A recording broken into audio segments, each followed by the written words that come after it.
mes leçons, j'y suis contrariée. On n'y respecte rien, chacun y parle haut, et c'est tout justement la cour du roi Péto. Si vous êtes, mamie, une fille suivante, un peu trop forte en gueule et fort impertinente.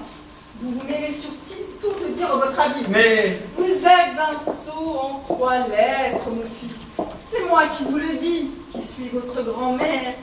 Et j'ai prédit 100 fois à mon fils, votre père, que vous preniez tout l'air d'un méchant garnement et ne lui donneriez jamais peu de tourment. Je crois en Dieu.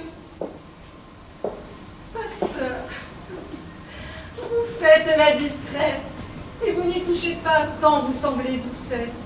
Mais il n'est, comme on dit, bien haut que l'eau qui dort, et vous menez sous chape un train de jeu et fort. Mais ma rue, qu'il ne vous en déplaise, votre conduite en tout est tout à fait mauvaise. Vous devriez leur mettre un bon exemple aux yeux, et leur défunte mère en usait beaucoup mieux. Vous êtes dépensière, et cet état me blesse que vous ayez vêtu ainsi qu'une princesse. Quiconque à son mari veut plaire seulement, ma vie, n'a pas besoin de tant d'ajustements. Mais madame, après tout... Monsieur son frère, je vous estime fort, vous aime et vous révère. Mais enfin, si j'étais de mon fils son époux, je vous prierais bien fort de n'entrer point chez nous. Sans cesse, vous prêchez des maximes de vivre qui par d'honnêtes gens ne se doivent point suivre. Notre monsieur Tartuffe est bien heureux, sans doute. C'est un homme de bien qu'il faut que l'on écoute. Et je ne puisse souffrir sans me mettre en courroux de le voir quereller par un fou comme vous. Quoi? Je souffrirais, moi, qu'un cagot de critique vienne usurper séant un pouvoir tyrannique? Et que nous ne puissions à rien nous divertir si ce beau monsieur-là n'y daigne consentir? S'il le faut écouter et croire à ses maximes, on ne peut faire rien qu'on ne fasse des crimes, car il contrôle tout, ce critique zélé. Et tout ce qu'il contrôle est fort bien contrôlé.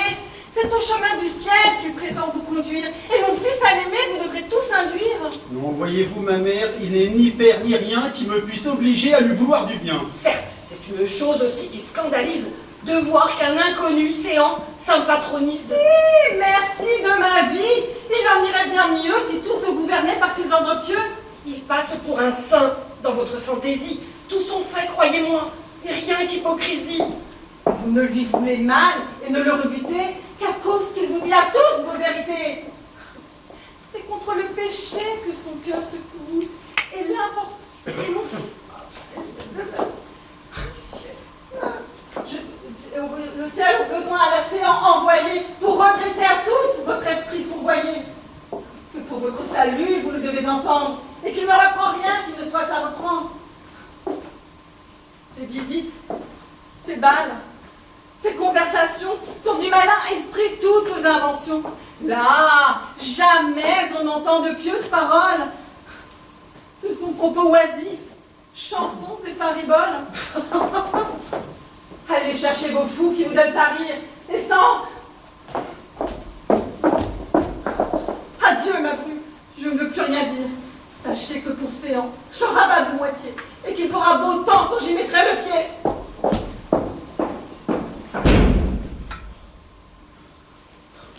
Comme elle sait pour rien contre nous échauffer, et que de son Tartuffe, elle paraît coiffée. Vraiment, tout cela n'est rien auprès du fils. Et si vous l'aviez vu, vous diriez c'est bien pire. Il est devenu comme un homme hébété. Depuis que de Tartuffe, on le voit entêté. Il l'appelle son frère, et l'aime dans son âme 100 fois plus qu'il ne fait mère, fils, fille et femme. C'est de tous ses secrets l'unique confident, et de ses actions le directeur prudent.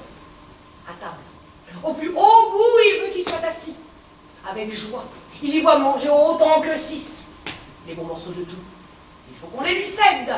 Et s'il vient taroter, il lui dit « Dieu vous aide ». Enfin, il en est fou. C'est son tout, son héros, il l'admire à tout coup, le cite à tout propos.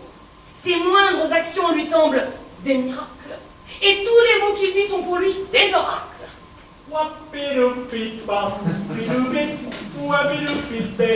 Mais j'ai vu mon mari. Comme il ne m'a pas vu, je vais aller là-haut attendre sa venue. Moi, je l'attends ici, pour moins d'amusement, et je lui donnerai le bonjour seulement. De l'hymen de ma sœur, touchez-lui quelque chose. J'ai soupçon que Tartuffe à son effet s'oppose. David, mon pauvre frère, attendez, je vous prie. Vous voulez bien souffrir pour m'ôter de soucis que je m'informe un peu des nouvelles d'ici. Où s'est-il ces 2 jours passés de bonne sorte? Qu'est-ce qu'on fait, séant? Comment est-ce qu'on s'y porte? Madame eut avant-hier la fièvre jusqu'au soir, avec un mal de tête étrange à concevoir. Et Tartuffe? Tartuffe, il se porte à merveille, gros et gras, le teint frais et la bouche vermeille. Le pauvre homme. Le soir, elle eut un grand dégoût et ne put au souper toucher à rien du tout, tant sa douleur de tête était encore cruelle. Et Tartuffe? Il soupa, lui tout seul, devant elle. Et fort dévotement, il mangea 2 perdrix avec une moitié de gigot en hachis. Oh, le pauvre homme. La nuit se passa tout entière, sans qu'elle pût fermer un moment la paupière. Des chaleurs l'empêchaient de pouvoir sommeiller, et jusqu'au jour près d'elle, il nous fallut veiller. Et Tartuffe? Pressé d'un sommeil agréable, il passa dans sa chambre au sortir de la table, et dans son lit bien chaud, il se mit tout soudain, ou sans trouble, il dormit jusqu'au lendemain. Le pauvre homme. À la fin, par nos raisons gagnées, elle se résolut à souffrir la saignée. Et le soulagement suivit tout aussitôt. Et Tartuffe? Il reprit courage, comme il faut, et contre tous les maux fortifiant son âme, pour réparer le sang qu'avait perdu madame, but à son déjeuner 4 grands coups de vin. Le pauvre homme. Tout de se porte bien, enfin, et je vais à madame annoncer par avance la part que vous prenez à sa convalescence.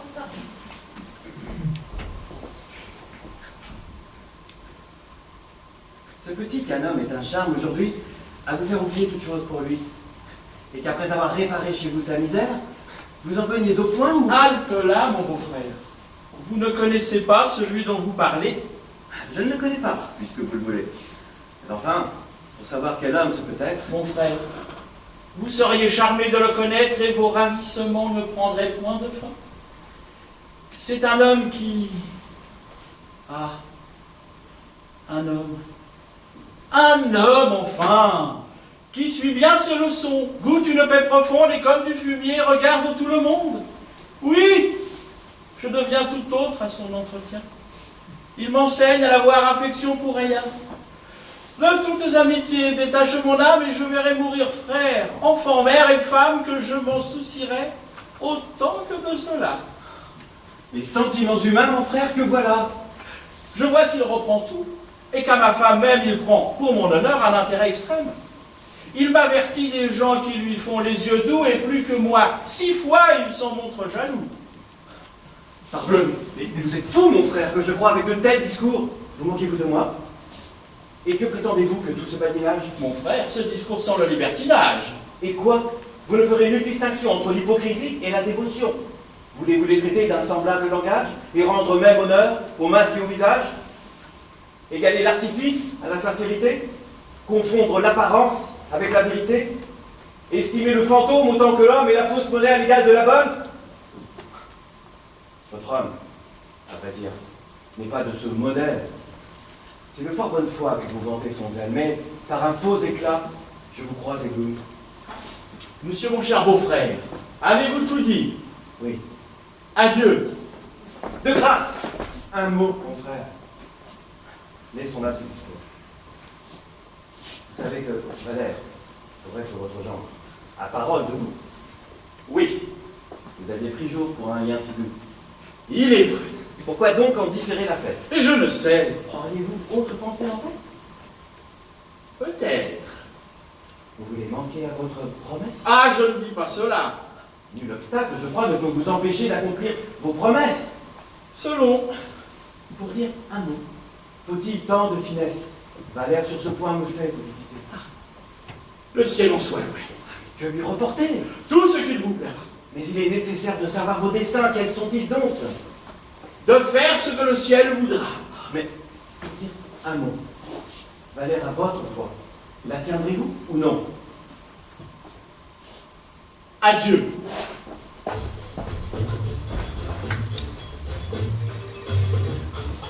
Pour son amour, je crains une disgrâce et je dois l'avertir de tout ce qui se passe.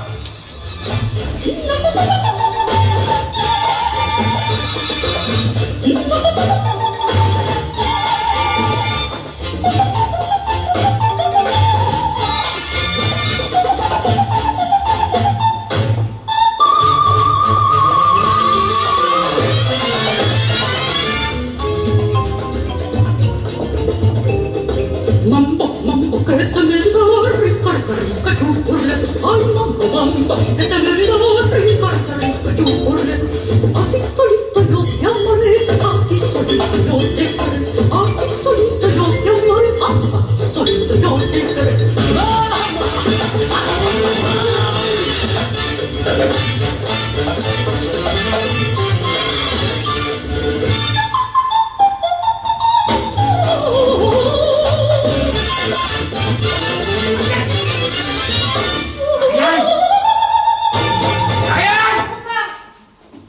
Approchez.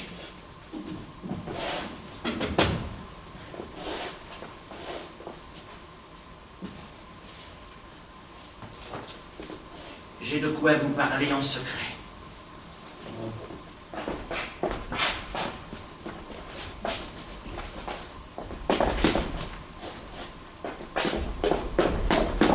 Que cherchez-vous?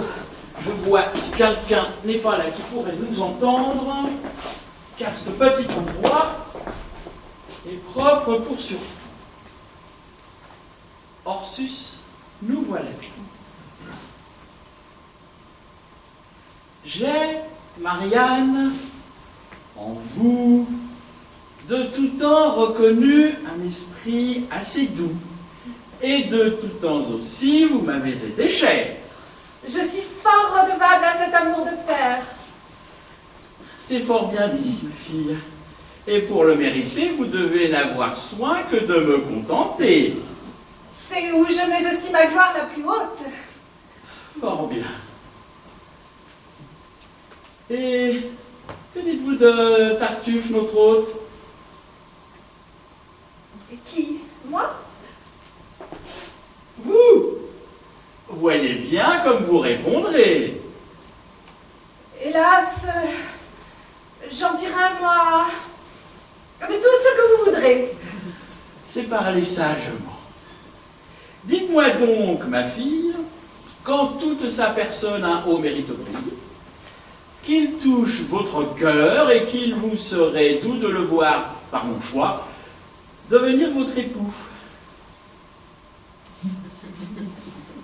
Et qu'est-ce? Qu'est-il? Quoi? Me suis-je méprise? Comment? Qui voulez-vous, mon père, que je dise qui me touche le cœur et qu'il me serait doux de voir par votre choix devenir mon époux? Tartuffe! Mais il n'en est rien, mon père, je vous jure. Pourquoi me faire-t-il une telle imposture? Mais je veux que cela soit une vérité, et c'est assez pour vous que je l'ai arrêté. Quoi? Vous voulez, mon père? Oui, je prétends, ma fille, unir par votre hymen Tartuffe à ma famille. Il sera votre époux, j'ai résolu cela. Et comme sur vos vœux, je ne... Mais que faites-vous là? La curiosité qui vous presse est bien forte, mamie, à nous venir écouter de la sorte. Ah non? Je ne sais pas si c'est un bruit qui part de quelque conjecture ou d'un coup de hasard. Mais de ce mariage, on m'a dit la nouvelle. Et j'ai traité cela de pure bagatelle. Quoi donc? La chose était incroyable. À tel point que vous-même, monsieur, je ne vous en crois point. Mais je sais bien le moyen de vous le faire croire. Oui, vous contez une plaisante histoire. Je compte justement ce que l'on verra dans peu. Bon sang. Ce que je dis, ma fille, n'est point juste. Allez, ne croyez point, monsieur, votre père, il raille. Je vous dis... Non, vous avez beau faire, on ne vous croira point. À la fin, mon courroux! Eh bien, on vous croit donc, et c'est tant pis pour vous, que vous soyez assez fou pour vouloir donner... Écoutez! Vous avez pris séance certaines privautés qui ne me plaisent point. Je vous le dis, mamie. Parlons sans nous fâcher, monsieur, je vous supplie. Vous moquez-vous déjà d'avoir fait ce complot? Votre fille n'est point l'affaire d'un bigot. Il a d'autres emplois auxquels il faut qu'il pense. Et puis que vous apporte une telle alliance? À quel sujet aller avec tout votre bien? Choisir un gendre gueux? Sachez que si c'est par là qu'il faut qu'on le révèle. Sa misère est sans doute une honnête misère.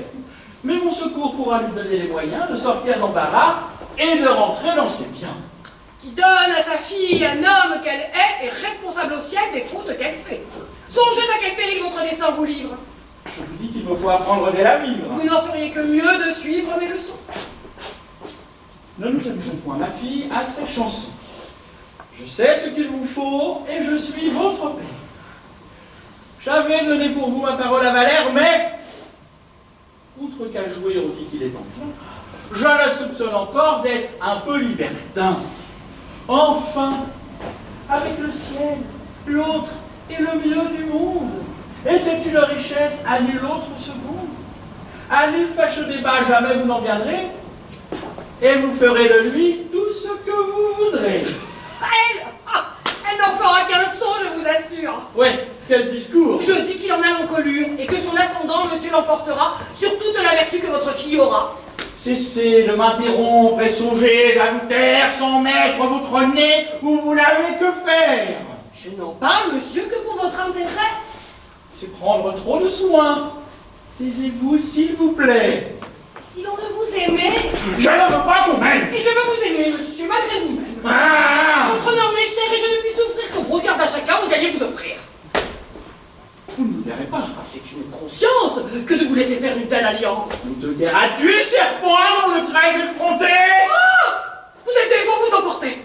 Oui, ma vie s'échauffe à toutes ces falaises, et tout résolument, je veux que tu te taises.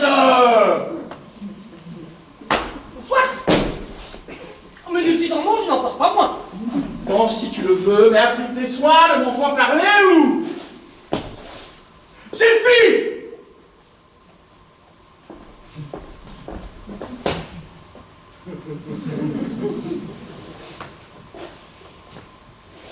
Comme sage, j'ai pesé mûrement toutes choses. J'enrage. Je me moquerais fort de prendre un tel époux.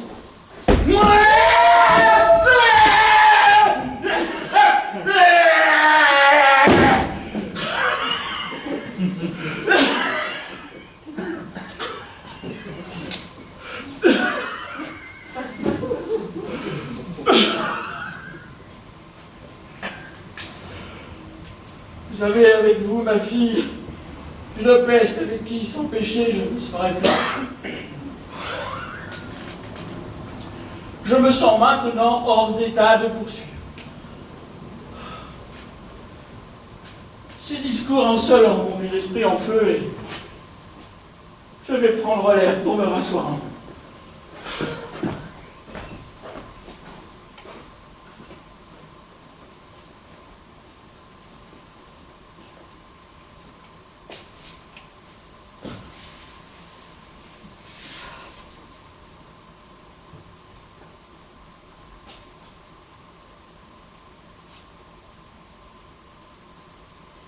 Avez-vous donc perdu, dites-moi, la parole? Et faut-il qu'en ceci, je fasse votre rôle? Souffrir qu'on vous propose un projet insensé, sans que du moindre mot vous l'ayez repoussé. Mon grand-père absolu, que veux-tu que je fasse? Ce qu'il faut pour parer une telle menace. Quoi? Lui dire qu'un cœur n'aime point par autrui, que vous vous mariez pour vous, non pas pour lui. Qu'étant celle pour qui se fait toute l'affaire, c'est à vous, non à lui, que le mari doit plaire. Et que si son tartuffe est pour lui si charmant, il le peut épouser, sans nul empêchement.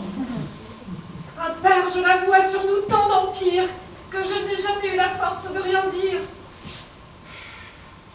Mais raisonnons. Valère a fait pour vous des pas. L'aimez-vous, je vous prie, ou ne l'aimez-vous pas? Qu'envers ton amour, ton injustice est grande, Dorine. Me dois-tu faire cette demande? T'as-je pas là-dessus ouvert 100 fois mon cœur, et sais-tu pas pour lui jusqu'où va mon ardeur? Mais que sais-je, si le cœur a parlé par la bouche, et si c'est tout de bon, que cet amour vous touche? Tu me fais un grand tort, Dorine, d'en douter. Et mes vrais sentiments ont su trop éclater. Enfin, vous l'aimez donc? Oui, d'une ardeur extrême. Et selon l'apparence, il vous aime de même. Je le crois. Et tous deux brûlez également de vous voir mariés ensemble. Assurément. Sur cette autre union, quelle est donc votre attente? De me donner la mort si l'on me violente. Ah. Fort bien. C'est un recours, je ne songeais pas. Vous n'avez qu'à mourir pour sortir d'embarras. Le remède sans doute est merveilleux. J'enrage lorsque j'entends tenir ces sortes de langage. Mon Dieu, de quelle humeur de rime tu te rends! Tu ne compatis pas au déplaisir des gens! Ah, je ne compatis point qui dit des sornettes. Et dans l'occasion, mollez comme vous faites. Mais que veux-tu si j'ai de la timidité? Non, je ne rien. Je vois que vous les êtes à monsieur Tartuffe. J'aurais, quand j'y pense, tort de vous détourner d'une telle alliance. Quelle raison aurais-je à combattre vos vœux? Le parti de soi-même est fort avantageux. Tout le monde déjà de gloire le couronne. Il est noble chez lui, bien fait de sa personne. Il a l'oreille rouge, le teint bien fleuri. Vous vivrez trop contente avec un tel mari. Mon Dieu! Quelle allégresse aurez-vous dans votre âme quand d'un époux si beau, vous verrez la femme. Oh, cesse, je te prie, un semblable discours et contre cette hymen. Dorine, ouvre-moi du secours. Je suis votre servante. Oh, Dorine de grâce. Il faut pour vous punir que cette affaire repasse. Ma pauvre fille. Non. Oh, si mes vœux déclarés. Point. Tartuffe est votre homme et vous en perdrez. Tu sais qu'à toi toujours je me suis confiée. Fais-moi. Non. Vous serez ma foi. Tartuffier.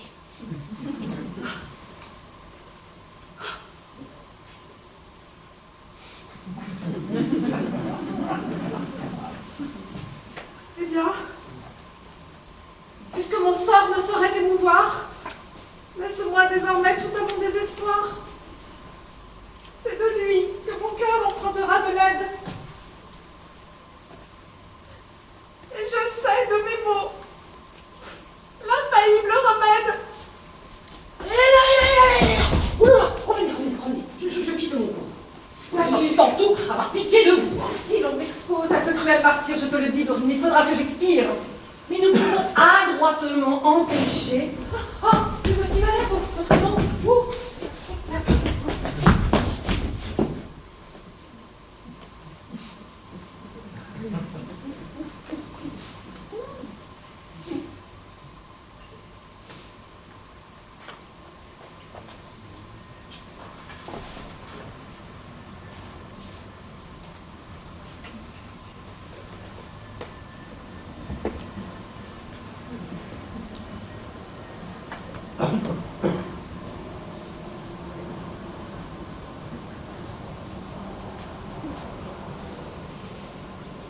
On vient de débiter madame une nouvelle que je ne savais pas, et qui sans doute est belle. Quoi? Que vous épousez Tartuffe. Ah, il est certain que mon père s'est mis en tête ce dessein. Votre père, À madame? changer de visée, la chose vient par lui d'être prononcée. Quoi? Sérieusement? Oui, sérieusement. Il s'est pour cette hymen déclaré hautement. Mais quel est le dessein où votre hymen s'arrête, madame? Je ne sais. La réponse est honnête. Vous ne savez? Non. Non? Que me conseillez-vous? Je vous conseille, moi, de prendre cet époux. Vous me le conseillez? Oui. Tout de bon. Sans doute. Le choix est glorieux et vaut bien qu'on l'écoute. Eh bien, c'est un conseil, monsieur, que je reçois. Vous n'aurez pas grand-peine à le suivre, je crois. Pas plus qu'à le donner en a souffert votre âme. Moi, je vous l'ai donné pour vous plaire, madame. Et moi, je le suivrai pour vous faire plaisir. Voyons ce qui pourra de ceci réussir. C'est donc ainsi qu'on aime. Et c'est écrit. Oh, ne parlons point de cela, je vous prie. Vous m'avez dit tout franc que je dois accepter celui que pour époux on me veut présenter. Et je déclare, moi, que je prétends le faire, puisque vous m'en donnez le conseil salutaire. Ne vous excusez point sur mes intentions. Vous aviez pris déjà vos résolutions. Il est vrai, c'est bien dit. Sans doute. Mais votre cœur n'a jamais eu pour moi de véritable ardeur. Hélas, permis à vous d'avoir cette pensée. Oui, oui, permis à moi.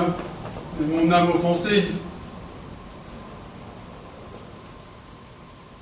J'en sais de qui l'âme à ma retraite ouverte consentira sans honte à réparer ma perte.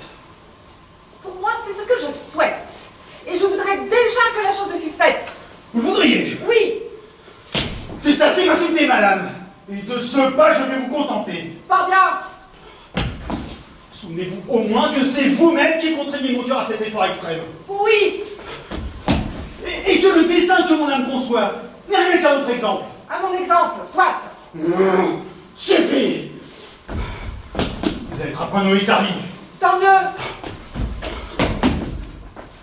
Vous me voyez? C'est pour toute ma vie. À la bonne heure.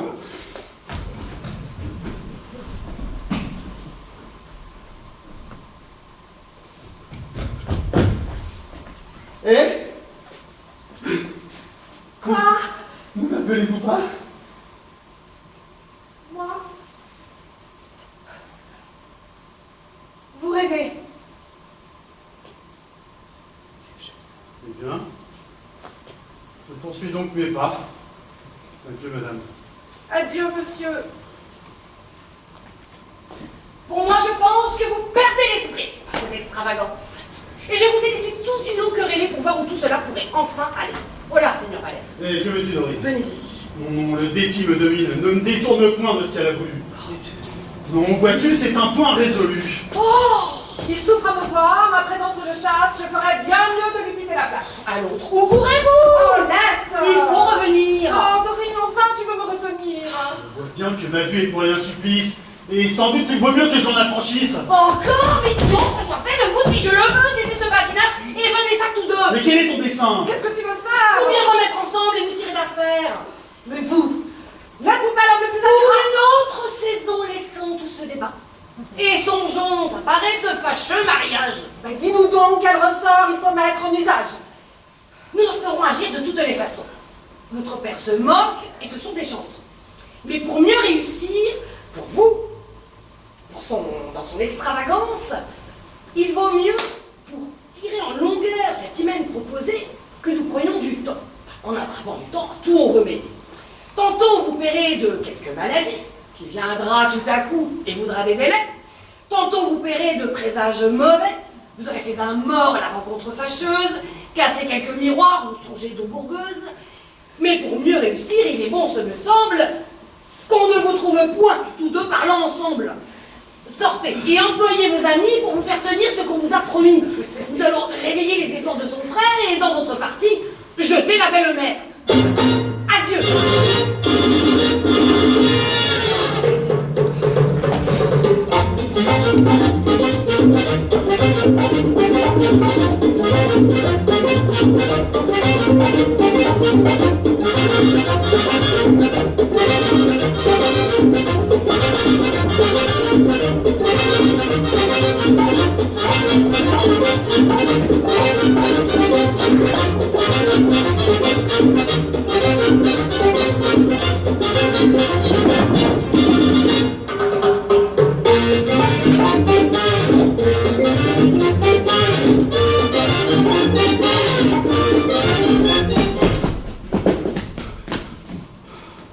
La foudre sur l'heure achève mes destins.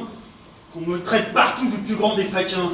S'il n'a aucun respect du pouvoir qui m'arrête, et si je ne fais pas quelques coups de ma tête. Modérez un tel emportement.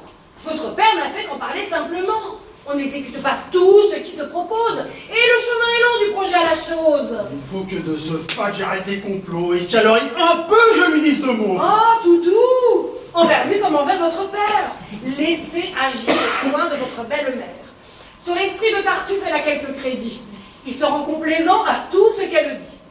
Mais son valet m'a dit qu'il s'en allait descendre. Sortez donc, je vous prie, et me laissez l'attendre. Je puis être présent à tout cet entretien. Point, il faut qu'il soit seul. Non, je lui dirai rien. Vous vous moquez, on sait vos transports ordinaires. Et c'est le vrai moyen de gâter les affaires. Sortez. Je veux voir sans me mettre en cause. Que vous êtes fâcheux, il vient, retirez-vous.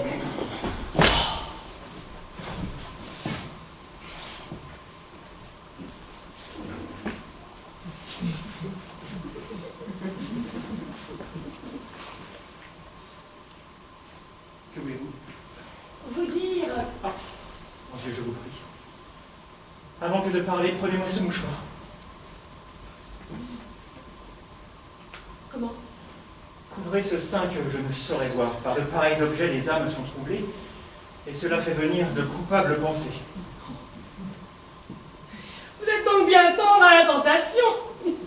La chair sur vos sens fait grande impression. Bon, certes, je ne sais pas quelle chaleur vous monte, mais à convoiter, moi, je ne suis point si prompte. Et je vous verrai nu, du haut jusque en bas. Que toute votre peau ne me tenterait pas. Mettez dans vos discours un peu de modestie, ou je vais sur le champ vous quitter la partie. Non, non, c'est moi qui vais vous laisser en repos. Et je n'ai seulement qu'à vous dire 2 mots. Madame va venir dans cette salle basse et d'un mot d'entretien vous demande la grâce. Hélas, très volontiers. Comme il sera adouci. Parfois, je suis toujours pour ce que j'en ai dit. Et viendra-t-elle bientôt? Je l'entends, ce me semble. Oui, c'est elle en personne.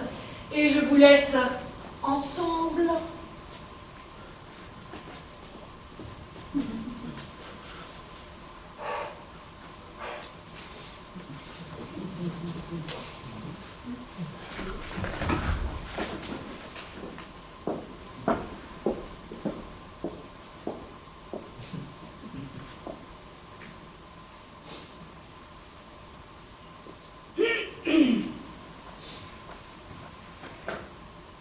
Que le ciel à jamais, par toute sa bonté, et de l'âme et du corps vous donne la santé. Et bénisse vos jours autant que le désir, le plus humble de ceux que son amour inspire. Je suis fort obligée à ce souhait pieux.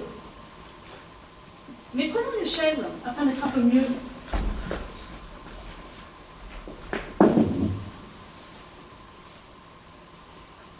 Comment de votre mal vous sentez-vous remise? Fort bien, et cette fièvre a bientôt quitté prise. Les prières n'ont pas le mérite qu'il faut pour avoir attiré cette grâce d'en haut, mais je n'ai fait au ciel nulle dévote instance qui n'ait eu pour objet votre convalescence. Votre zèle pour moi s'est trop inquiété. On ne peut trop chérir votre chère santé. Et pour la rétablir, j'aurais donné la mienne. C'est poussé bien avant la charité chrétienne, et je vous dois beaucoup pour toutes ces bontés. Je fais bien moins pour vous que vous ne méritez.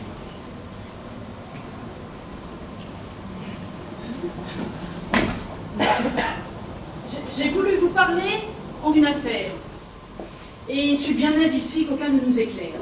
J'en suis ravi de même, et sans doute il m'est doux, madame, de me voir seul avec vous. C'est une occasion qu'au ciel j'ai demandé sans que jusqu'à cette heure il me l'ait accordée. Pour moi, ce que je veux, c'est un mot d'entretien où tout votre cœur s'ouvre et ne me cache rien. Et je n'y veux aussi pour grâce singulière que montrer à vos yeux mon âme tout entière, et d'un pur mouvement. Je le prends bien aussi et crois que mon salut vous donne ce souci. Oui, madame, sans doute, et ma ferveur est telle. Vous me serrez trop. C'est par excès de zèle. De vous faire votre mal, je n'eus jamais dessein, et j'aurais bien plutôt... Que fait là votre main? J'ai tâte votre habit, l'étoffe en est moelleuse. De grâce, je suis fort Mon chatouilleuse. Dieu, que de ce point, l'ouvrage est merveilleux. On travaille aujourd'hui d'un air miraculeux. Jamais en toute chose on a vu si parfait. Il est vrai. Mais parlons un peu de notre affaire.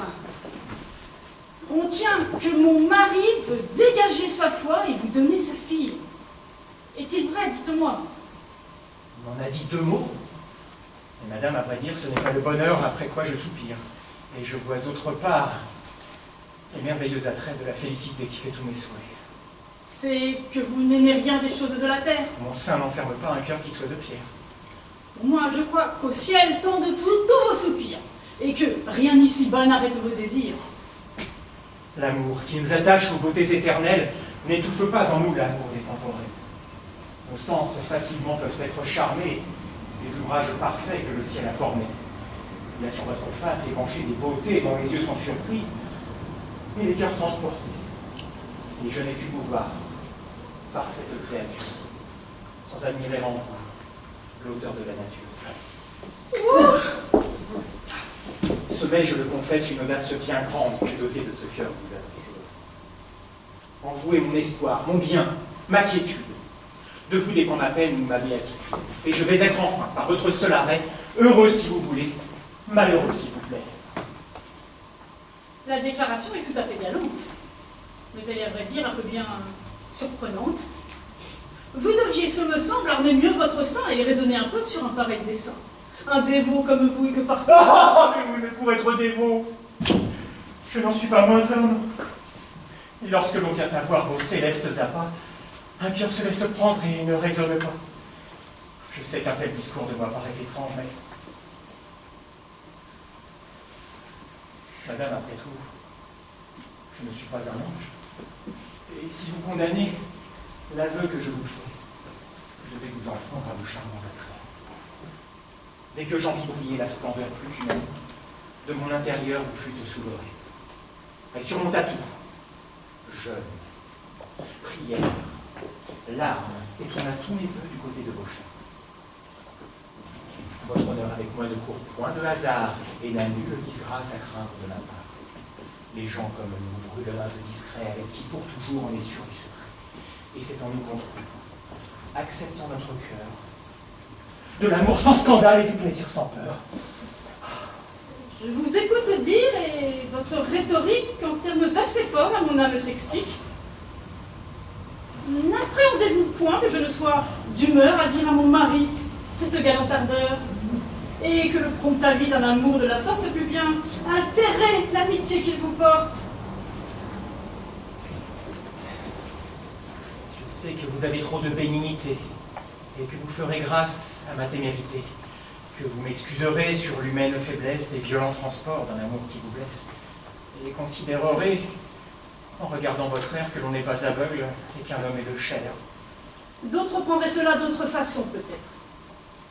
Mais ma discrétion se me fait reparaître. Je ne redirai point l'affaire à mon époux. Mais je veux, en revanche, une chose de vous. C'est de presser tout franc et sans nulle chicane l'union de Valère avec Marianne. De renoncer vous-même à l'injuste pouvoir qui vaut du bien d'un autre enrichir votre espoir. Ah! Non, madame, non. Ceci doit se répandre. J'étais en cet endroit où j'ai pu tout entendre. Et la bonté du ciel m'y semble avoir conduit pour confondre l'orgueil d'un traître qui me nuit. Pour m'ouvrir une voie, à prendre la vengeance de son hypocrisie et de son insolence, à détromper mon père et lui mettre en plein jour l'âne d'un scélérat qui vous parle d'amour. Mais non, Damis, il suffit qu'il se rende plus sage et tâche à mériter la grâce où je m'engage. De cette occasion, je le surdevable, mais pour la négliger, elle est trop favorable. Damis! Non, s'il vous plaît, il faut que je me croie. Mon âme est maintenant au comble de sa joie. Et vos discours en vain prétendent m'obliger à quitter le plaisir de me pouvoir venger.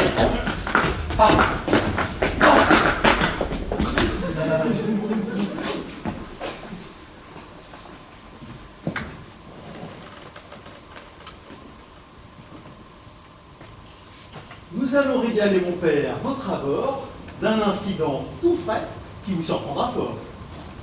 Vous êtes bien payé de toutes vos caresses. Et monsieur, à un beau prix, reconnaît vos tendresses. Son grand zèle pour vous vient de se déclarer, il ne va pas à moins qu'à vous déshonorer. Et je l'ai surpris là qui faisait à madame l'injurieux aveu d'une coupable flamme. Oui, je crois que jamais de tous ces 20 propos on ne doit d'un mari traverser le repos. Mais ce n'est point de là que l'honneur peut dépendre et qu'il suffit pour nous de savoir nous défendre. Ce sont mes sentiments, et vous n'aurez rien dit, Damis, si j'avais eu sur vous quelque crédit.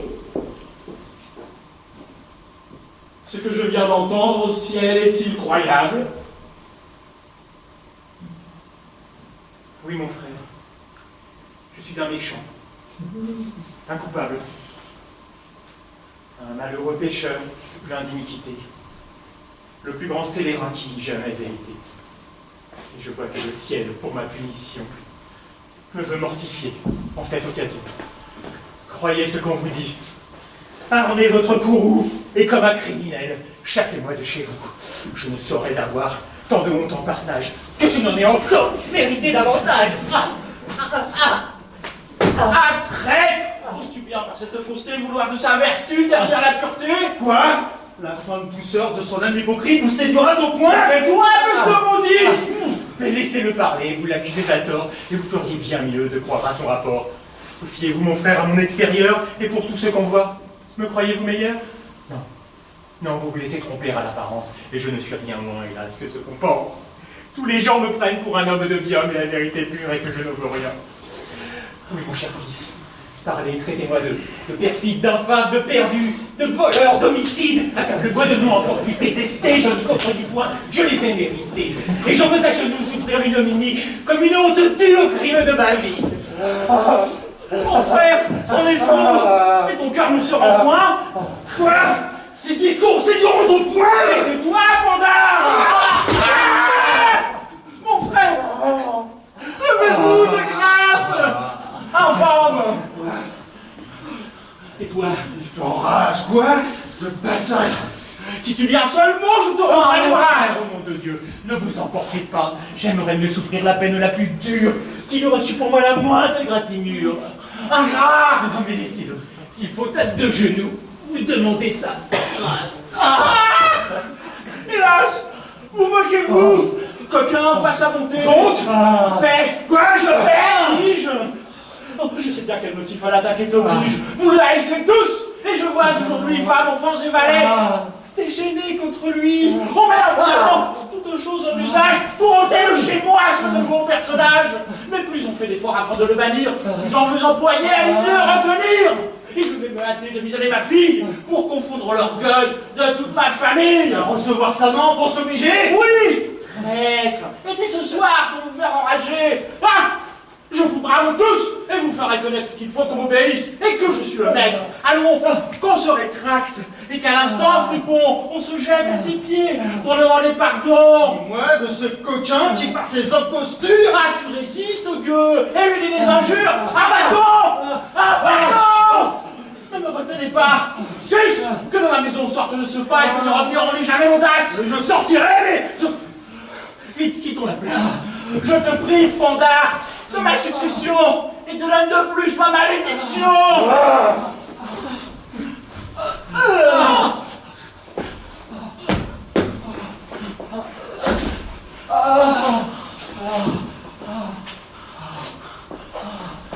Mon frère, remettez-vous et ne vous fâchez pas. Rompons le cours de ces fâcheux débats. Je regarde Céan qu'à grand trouble j'apporte et crois qu'il ait besoin, mon frère, que j'en sorte. Comment? Vous moquez-vous? On m'y est, et je vois qu'on cherche à vous donner des soupçons de ma foi.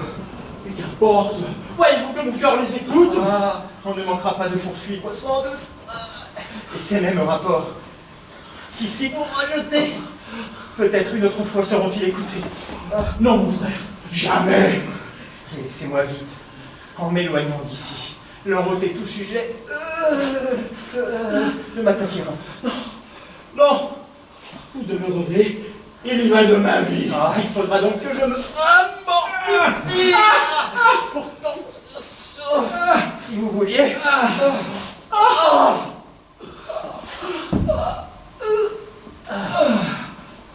Non. Soit, n'en parlons plus. Mais je sais comme il faut en user là-dessus. L'honneur est délicat, et l'amitié m'engage à prévenir les bruits et les sujets d'ombrage. Je fuirai votre épouse, et vous ne me verrez Non. En dépit de tous, vous la fréquenterez. Faire enrager le monde est ma plus grande joie, et je veux qu'avec elle, à toute heure, on vous voit. Et ce n'est pas tout encore. Pour les mieux braver tous, je ne veux point avoir d'autre héritier que vous. Et je vais de ce pas, en fort bonne manière, vous faire de mon bien, donation entière.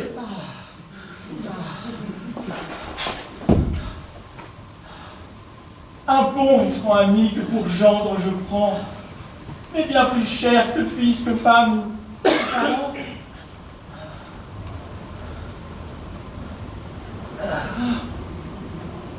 N'accepterez-vous pas ce que je vous propose? La volonté du ciel soit faite en toutes choses. Le pauvre homme! Allons vite en dresser un écrit et que puisse l'envie en crever le dépit!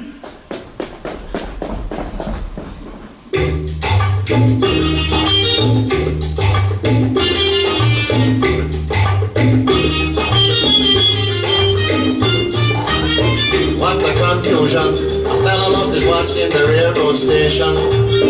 What a confusion! A fellow lost his watch in the railroad station. A saga girl named Imelda was suspected of being a burglar. She had no purse, no pocket in her clothes, but when she hid the watch, only goodness knows that they were hearing tick, tick, tick. Everybody looking, tick, tick, tick. See them how they searching, tick, tick, tick. music, that's all they hearing, but they couldn't find out where the watch was hiding.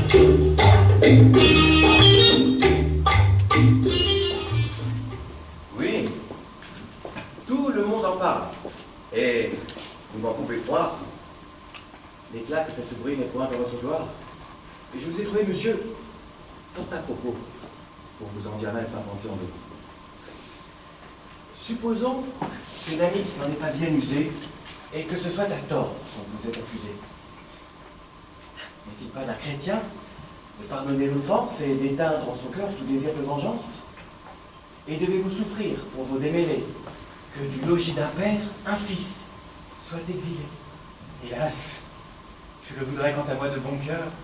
Je ne garde pour lui, monsieur, aucune aigreur. Je lui pardonne tout. De rien je ne le blâme et voudrais le servir du meilleur de mon âme. Mais l'intérêt du ciel n'y saurait consentir. Et s'il entre océan, c'est à moi d'en sortir. Après son action qui n'est jamais légale, le commerce entre nous porterait du scandale. Les intérêts du ciel, pourquoi vous chargez-vous? Pour punir le coupable. A-t-il besoin de vous? Je vous ai déjà dit que mon cœur lui pardonne. Et c'est faire, monsieur, ce que le ciel ordonne. Et vous ordonne-t-il, monsieur, d'ouvrir l'oreille à ce qu'un pur caprice à son père conseille, et d'accepter le don qui vous est fait d'un bien où le droit vous oblige à ne prétendre rien?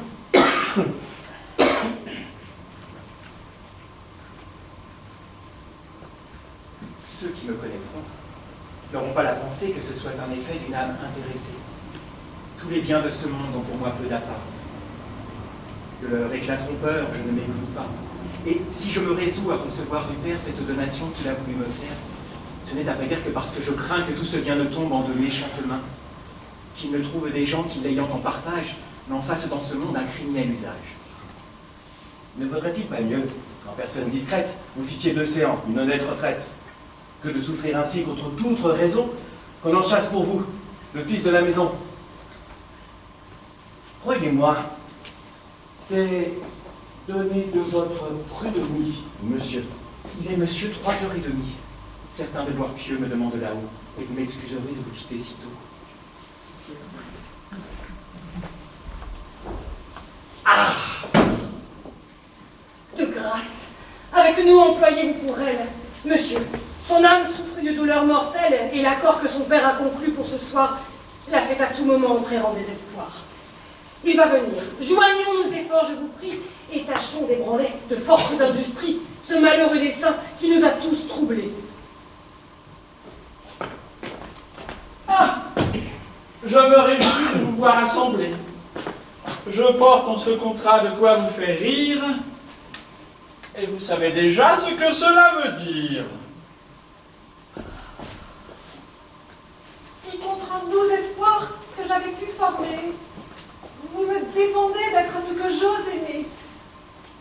Au moins, par vos bontés qu'à vos genoux j'implore, sauvez-moi du tourment d'être ce que j'abhorre, et ne me portez point à quelque désespoir en vous servant sur moi de tout votre pouvoir. Alors, ferme mon cœur, point de faiblesse humaine. Vos tendresses pour lui ne me font point de peine. Faites-les éclater, donnez-lui votre bien, et si ce n'est assez, joignez-y tout le mien. J'y consens de bon cœur, et je vous l'abandonne. Mais au moins, n'allez pas jusque à ma personne. Debout. Plus votre cœur répugne à l'accepter, plus ce sera pour vous matière à mériter. Mortifiez vos sens avec ce mariage et ne me rompez pas la tête davantage. Mais quoi? Taisez-vous, vous! Je vous défends tout net d'oser dire un seul mot. Si par quelques conseils vous souffrez qu'on réponde. Mon frère, vos conseils sont les meilleurs du monde. Ils sont bien raisonnés et j'en fais grand cas. Mais vous que je n'en l'use pas. Voir ce que je vois, je ne sais plus que dire, et votre aveuglement fait que je vous admire. C'est être bien coiffé et bien prévenu de lui que de nous démentir sur le fait d'aujourd'hui.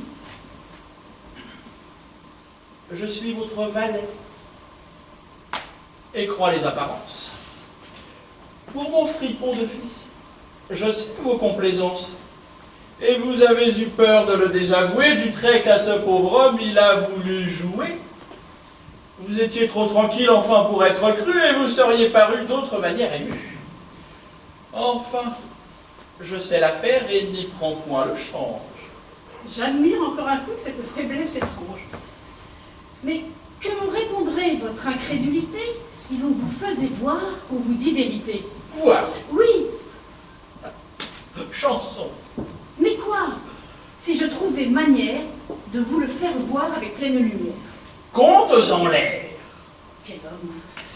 Au moins, répondez-moi, je ne vous parle pas de nous ajouter foi, mais supposons ici que d'un lieu qu'on peut prendre, on vous fit clairement tout voir et tout entendre. Que diriez-vous alors de votre homme de bien? Eh bien, en ce cas, je dirais que... Eh ben, je ne dirai rien, car cela ne se peut. L'erreur trop longtemps durée, c'est trop condamner ma bouche d'imposture. Il faut que par plaisir, et sans aller plus loin, de tout ce qu'on vous dit, je vous fasse témoin. Soit. Je vous prends au mot. Nous verrons votre adresse et comment vous pourrez remplir cette promesse. J'ai mon dessein en tête et vous en jugerez.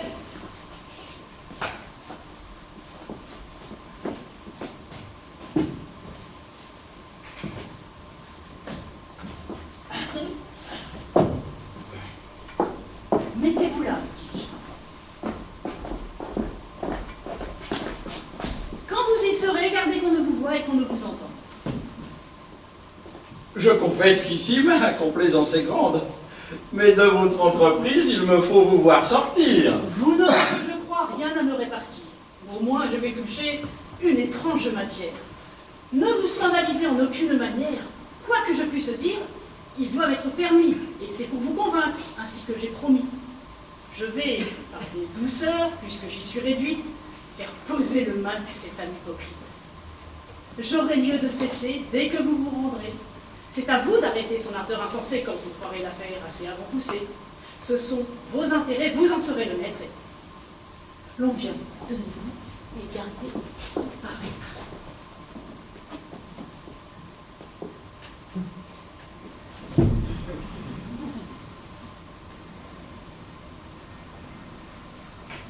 On m'a dit qu'en ce lieu, vous me vouliez parler. Oui, l'on a des secrets à vous y révéler. Une affaire pareille à celle de tantôt n'est pas assurément ici ce qu'il nous faut. Jamais il ne s'est vu de frayeur de même, Damis m'a fait pour vous une frayeur extrême. L'estime où l'on vous tient a dissipé l'orage et mon mari de vous ne peut prendre d'ombrage. Pour mieux braver l'éclat des mauvais jugements, il veut que nous soyons ensemble à tout moment. Et c'est par où je puis, sans peur d'être blâmé, me trouver ici, seul, avec vous, enfermé, et ce qui m'autorise à vous ouvrir un cœur un peu trop gros peut-être à souffrir votre ardeur. Ce langage à comprendre est assez difficile, madame, et vous parliez tantôt d'un autre style. Ah, si d'un tel refus vous êtes encouru, que le cœur d'une femme est mal connu de vous. Mais aurais-je, je vous prie, avec tant de douceur, écoutez tout au long l'offre de votre cœur? Aurais-je pris la chose ainsi qu'on m'avait fait si l'offre de ce cœur n'eût eu de quoi me plaire? Et lorsque j'ai voulu moi-même vous forcer à refuser l'hymen, vous venez d'annoncer, mais qu'est-ce que cette instance a dû vous faire entendre que l'intérêt qu'en vous, on s'avise de prendre? C'est sans doute, madame, une douceur extrême que d'entendre ces mots d'une bouche qu'on aime. Mais ce cœur vous demande ici la liberté d'oser douter un peu de sa félicité.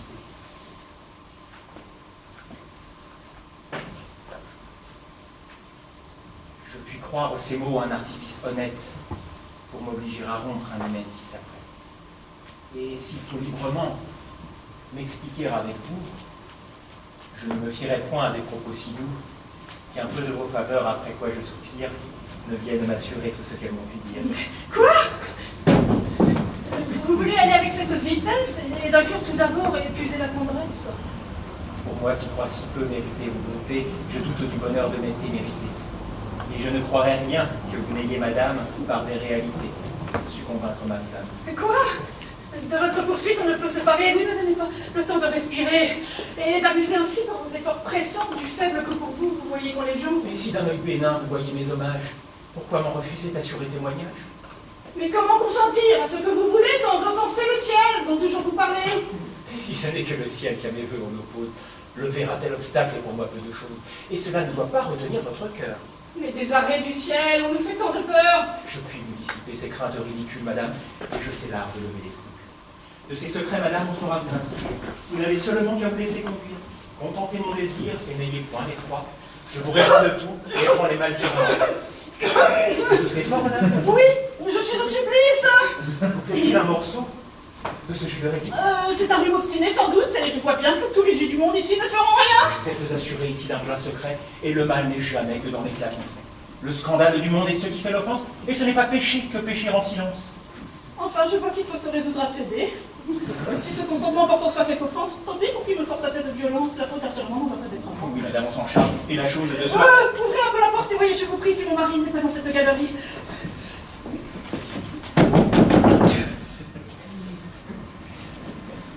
Qu'est-il besoin du soin que vous prenez? C'est un homme entre nous. Amenez, pardonnez.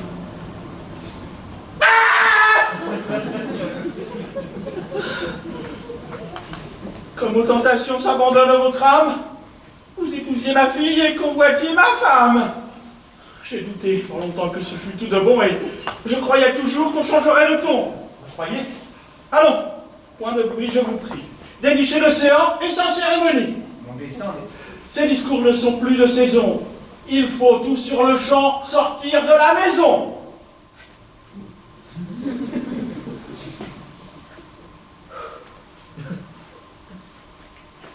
C'est à vous d'en sortir, vous qui parlez en maître.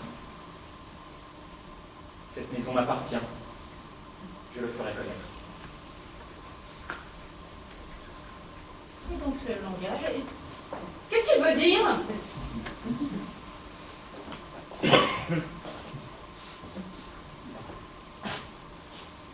Ma foi, je suis confus et n'ai pas lieu de rire.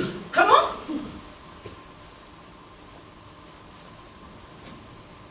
Je vois ma faute aux choses qu'il me dit et la donation m'embarrasse l'esprit. La donation? Oui, c'est une affaire faite. Mais j'ai quelque autre chose encore qui m'inquiète. Mais quoi?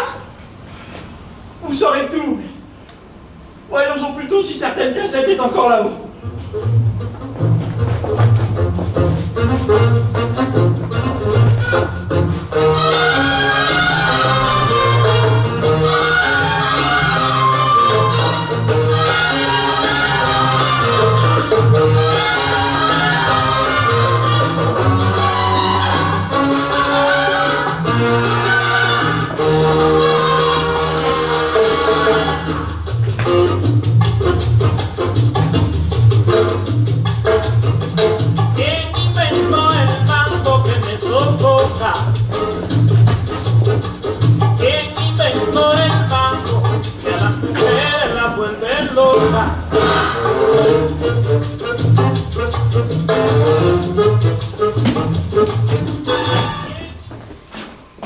Où voulez-vous courir? Là, que sais-je? Il me semble que l'on doit commencer par consulter ensemble les choses qu'on peut faire dans cet événement. Cette cassette-là me trouble entièrement, plus que le reste, elle me désespère. Cette cassette est donc un important mystère. Oui, c'est un dépôt qu'Argas, cet ami que je plains lui-même, en grand secret m'a mis entre les mains. Pour cela, dans sa fuite, il me voulut élire, et ce sont des papiers, à ce qu'il m'a pu dire, où sa vie et ses biens se trouvent engagés. Pourquoi donc les avoir en d'autres mains lâchés? Mais ce fut par un motif de cas de conscience. J'allais droit à mon traître, en faire confidence, et son raisonnement me vint persuader de lui donner plutôt la cassette à garder. Vous voilà mal, au moins si j'en prends l'apparence. Et la donation et cette confidence sont, à vous en parler, selon mon sentiment, des démarches par vous faites légèrement.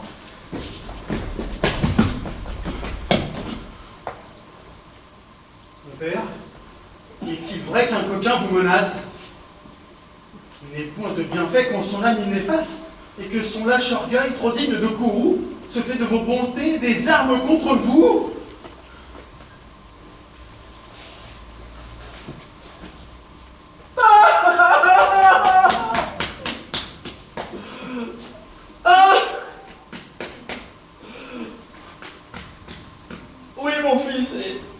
j'en sens des douleurs sans pareilles. Laissez-moi. Je lui veux couper les 2 oreilles. Modérez, s'il vous plaît, ces transports éclatants. Nous vivons sur nos arènes et sommes dans un temps où par la violence, on fait mal ses affaires. Qu'est-ce? J'apprends ici de terribles mystères. Je recueille avec zèle un homme en sa misère. Je le loge et le tiens comme mon propre frère. De bienfaits, chaque jour, il est par moi chargé. Je lui donne ma fille, tout le bien que j'ai. Et, dans le même temps, le perfide, l'infâme, tente le doigt à dessein de suborner ma femme. Et veut, à ma ruine, user des avantages qu'on me vienne d'armer mes bontés trop peu sages. Me chasser de mes biens, je l'ai transféré. Me réduire au point où je l'ai retiré. Le pauvre homme! Mon fils, je ne puis du tout croire qu'il ait voulu commettre une action si noire. Comment? Les gens de bien sont enviés toujours. Et que voulez-vous dire avec votre discours, ma mère? Que chez vous, on vit d'étranges sortes et qu'on ne sait que trop la haine qu'on lui porte. Je vous ai déjà dit que j'ai tout vu moi-même. Des esprits médisants, la malice est extrême. Mais vous me feriez damner. Je vous dis que j'ai vu de mes yeux un crime si hardi. Les langues ont toujours du venin à répandre, et rien n'est ici-bas qui s'en puisse se défendre. Mais c'est tenir un propos de sens bien dépourvu. Je l'ai vu, dis-je. Vu! De mes propres yeux, vu! Ce qui s'appelle vu! Faut-il vous le rabattre aux oreilles sans foi ou le crier comme 4? Mon Dieu! Le plus souvent, l'apparence déçoit. Il ne faut pas toujours juger sur ce qu'on voit. J'enrage! Aux faux soupçons, la nature est sujette. Et c'est souvent à mal que le bien s'interprète. Je dois donc interpréter à charitable soin le désir d'embrasser ma femme.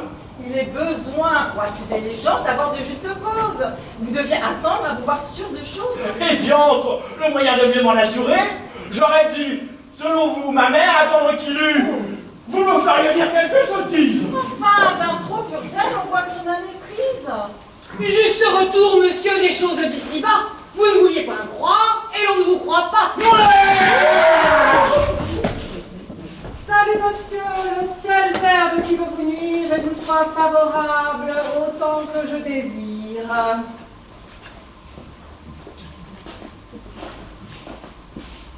Monsieur, j'ai grande honte et demande pardon d'être sans vous connaître ou savoir votre nom. Je m'appelle Loyal, natif de Normandie et suis huissier à Verges en dépit de l'envie. Et je vous viens, monsieur, avec votre licence, signifier l'exploit de certaines ordonnances. Comment? Vous êtes ici? Oh, monsieur, sans passion. Ce n'est rien seulement qu'une sommation. L'ordre de vider d'ici vous et les vôtres, mettre vos meubles hors et faire place à d'autres, sans délai ni remise, ainsi que besoin est. Comment? Moi sortir de Céan? Eh oui, monsieur, s'il vous plaît, la maison, comme savez de reste, au bon monsieur Tartuffe, appartient sans conteste. De vos biens, désormais, il est maître et seigneur, en vertu d'un contrat duquel je suis porteur. Vous pourriez bien ici, sur votre noir jupon, monsieur l'huissier à Verges, attirer le bâton.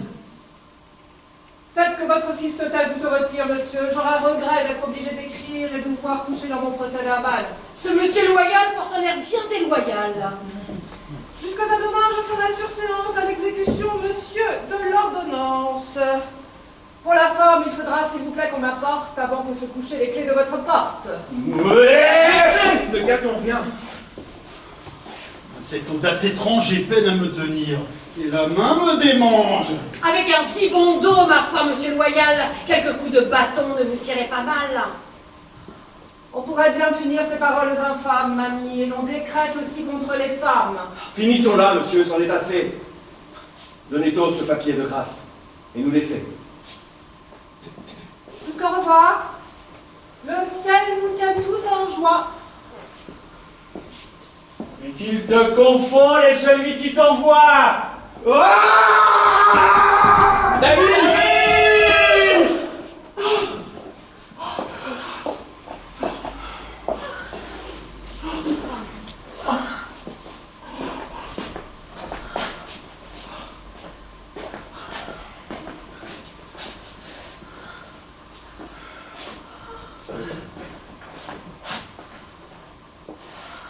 Ces trahisons vous sont-elles enfin connues?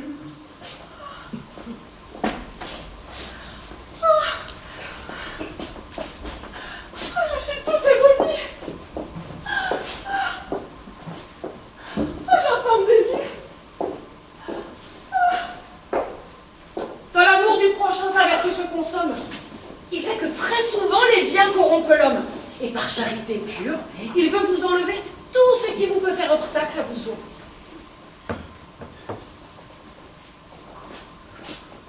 Taisez-vous.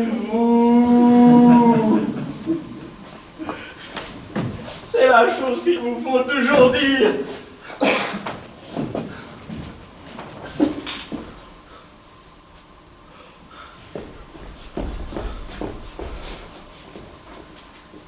Avec regret, monsieur, je viens vous affliger. Mais je m'y vois contraint par le pressant danger. Un ami qui m'est joint d'une amitié fort tendre et qui sait l'intérêt qu'en vous j'ai lieu de prendre. Je lis pour moi par un pas délicat le secret que l'on doit aux affaires d'État. Le fourbe, qui longtemps a pu vous imposer, depuis 1 heure au prince a su vous accuser et remettre en ses mains, dans les traits qu'il vous jette, d'un criminel d'État l'importante cassette, dont, au mépris, dit-il, du devoir d'un sujet, vous avez conservé le coupable secret. J'ignore le détail du crime qu'on vous donne, mais un ordre est donné contre votre personne. Il lui-même est chargé, pour mieux l'exécuter, d'accompagner celui qui le doit arrêter. Voilà ses bras armés. Et c'est par vous le traître de vos biens qui prétend, cherche à se rendre maître. Non, mais je n'avoue rien méchant, ni mal. Le moindre amusement vous peut être fatal. J'ai pour vous emmener mon carrosse à la porte.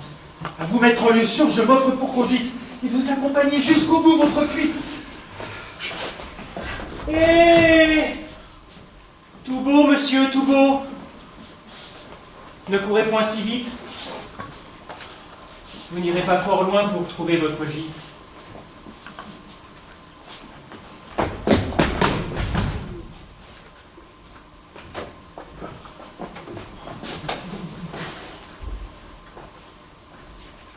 C'est de la part du prince, on vous fait prisonnier.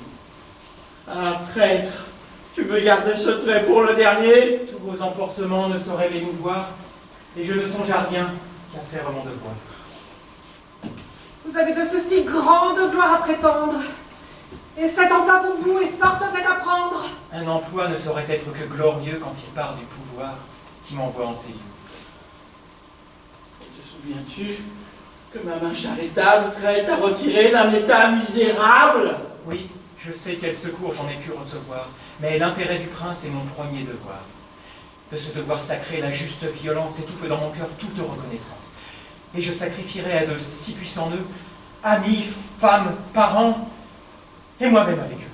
L'imposteur. Comme il sait de traîtresse manière se faire un beau manteau de tout ce qu'on révère. Délivrez-moi, monsieur, de cette criaillerie et daignez accomplir votre ordre, je vous prie. Oui, c'est trop demeurer sans doute à l'accomplir. Votre bouche m'invite à l'empire. Suivez-moi tout à l'heure dans la prison qu'on doit vous donner pour demeure. Moi? Oui, vous. Mais pourquoi donc la prison? Ce n'est pas vous à qui j'en veux rendre raison. Remettez-vous, monsieur, d'une alarme si chaude. Nous vivons sous un prince ennemi de la fraude.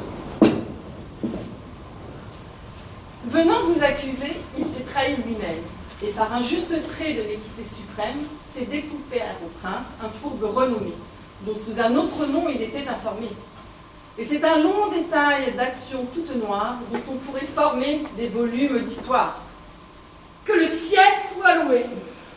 Maintenant je respire. Favorable succès. Qui l'aurait osé dire?